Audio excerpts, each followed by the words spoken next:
की रियासत बहुत बड़ी थी।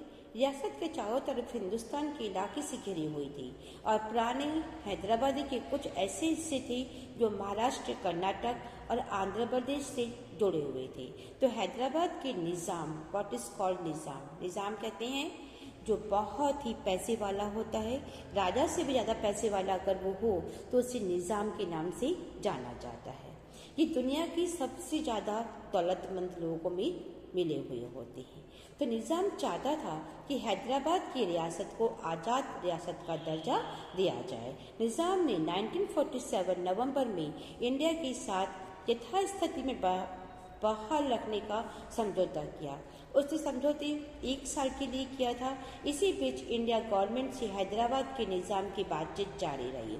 इसी दौरान हैदराबाद की रियासत के लोगों के बीच निज़ाम के शासन के खिलाफ एक आंदोलन ने जोर पकड़ा।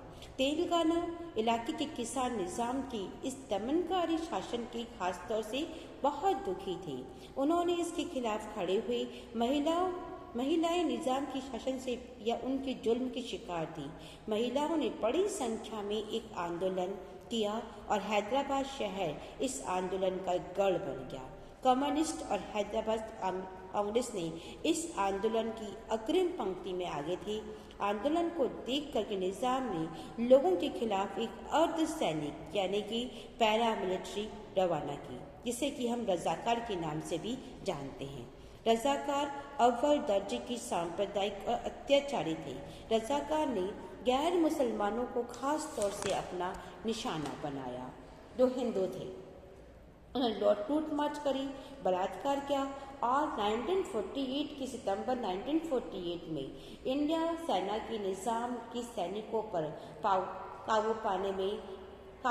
इंडिया की सेना ने निज़ाम की सैनिकों के ऊपर काबू पा लिया। इस प्रकार हैदराबाद तक वो आ पहुंचे। कुछ रोज तक रुक कर रोज लड़ाइयाँ होती रही। इसके बाद निज़ाम ने अपने आप को समर्पण कर दिया, सरेंडर कर दिया और निज़ाम के सरेंडर होते के साथ ही ये हैदराबाद इंडिया में विलय हो गया।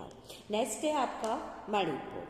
मणिपुर में क्या हुआ देखो आप ये कि आज़ादी के चंद रोज पहले ही मणिपुर की महाराजा बोध सिंह ने इंडिया गवर्नमेंट के साथ में भारतीय संघ की रियासत के विलय के साथ एक सहमति पत्र पर हस्ताक्षर किए और इसकी एवज में उन्होंने एक आश्वासन दिया कि मणिपुर की आंतरिक स्वायत्तता बरकरार रहेगी। जनमत के दबाव में महाराजा 1948 में एक इलेक्शन करवाया गया। इलेक्शन के फलस्वरूप मणिपुर की रियासत में संवैधानिक राजतंत्र कायम हुआ। मणिपुर भारत का पहला वो हिस्सा है जहाँ सबसे पहले फ्रेंच मत अधिकार का सिद्धांत लागू हुआ, जहां पे वयस्क लोगों ने अपने इलेक्शन में अपना वोट दिया। मणिपुर की विधानसभा में भारत की विलय होने की सवाल पर गहरे मतभेद थे। मणिपुर की कांग्रेस चाहती थी कि रियासत को तो इंडिया में मिला दिया जाए, जबकि पॉलिटिकल पार्टियां इसके अपोजिशन में थी।